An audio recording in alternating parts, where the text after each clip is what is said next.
అత్యంత క్రూరంగా, అత్యంత హేయంగా, అత్యంత నీచంగా మహిళలని కూడా లేకుండా, మహిళా జర్నలిస్టులని కూడా లేకుండా, మహిళా సిబ్బందిని కూడా లేకుండా వాళ్ళ మీద కూడా దాడి చేసి వాళ్ళను కూడా చంపేటువంటి ప్రయత్నానికి ఈరోజు బీఆర్ఎస్ పార్టీ సభ్యులు కొంతమంది.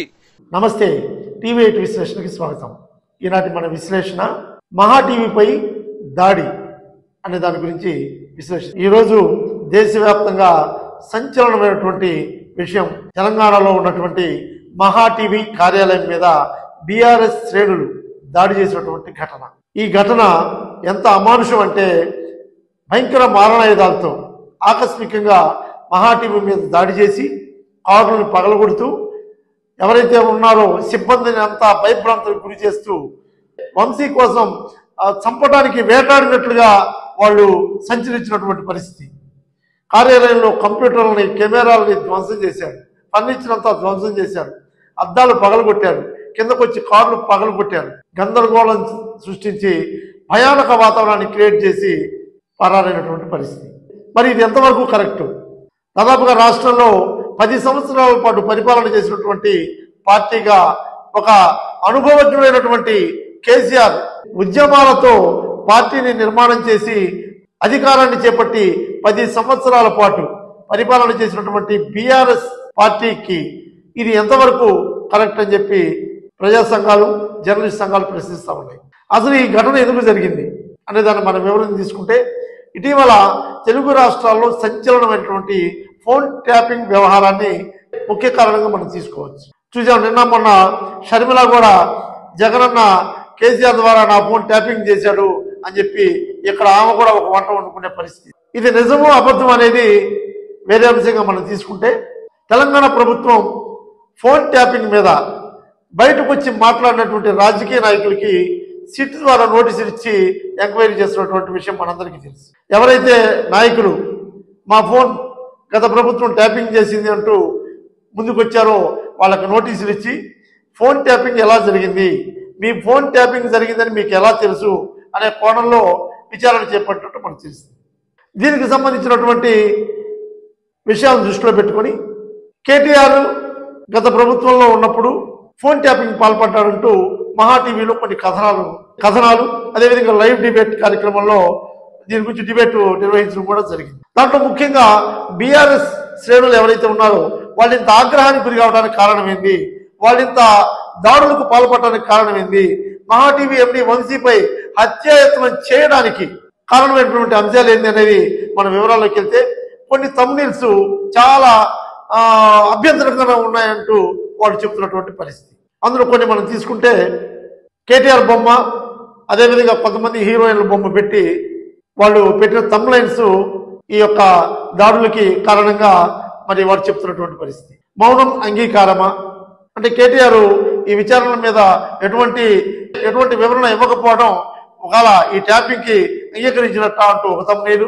అదేవిధంగా ఆడవాళ్ళ ఫోన్లు ట్యాప్ చేస్తారా అంటూ అదొక థంబ్నెయిల్, మౌనం అంగీకారమా, ఆడవాళ్ళ ఫోన్లు కూడా ట్యాప్ చేస్తారా అంటూ మరొక థంబ్నెయిల్, అదేవిధంగా ఎస్ కేటీఆర్ కోసమే ఆ హీరోయిన్ వచ్చింది అంటూ మరొక థంబ్నెయిల్. ఇది ఆ హీరోయిన్ల బొమ్మలు అదేవిధంగా కేటీఆర్ బొమ్మ పెట్టి వాళ్ళు ఈ థంబ్నెయిల్ తోటి వార్తలు ప్రచురించినటువంటి సంఘటన.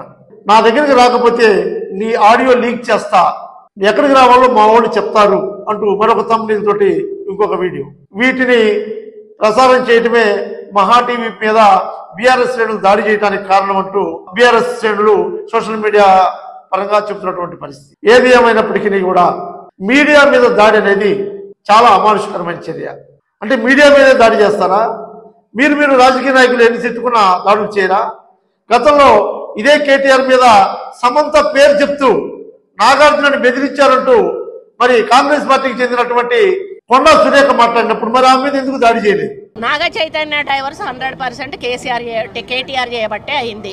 ఎందుకంటే కన్వెన్షన్ హాల్ని కూలగొట్టొద్దు అని అంటే సమంతను నా దగ్గరికి పంపాలి అని చెప్పి ఆయన డిమాండ్ చేశాడు.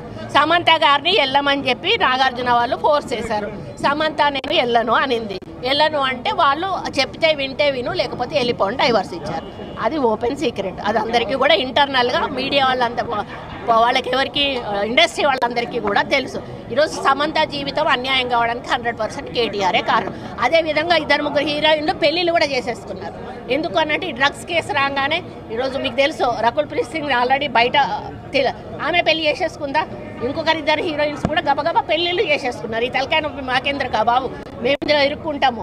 ఆ రోజు ఆయన అధికారం ఉండి ఈ విధంగా వాళ్ళ ఫోన్లు ట్యాప్ చేసి వాళ్ళు ఎవరితోటన్నా సీక్రెట్గా మాట్లాడుకున్న వాటిని రికార్డ్స్ని తీసుకొని ఆ రికార్డ్స్ను వాళ్ళకి వినిపించి బెదిరించి, ఇగో ఈ రికార్డు మీద ఉంది నా దగ్గర, మీరు కానీ రాకపోతే ఈ రికార్డు నేను బయట పెడతా అనే పద్ధతిలో చాలా మంది హీరోయిన్లను లొంగపరుచుకున్నాడు. వాళ్ళందరినీ డ్రగ్స్కి అలవాటు చేశాడు. ఈయన కూడా డ్రగ్స్ వాడాడు.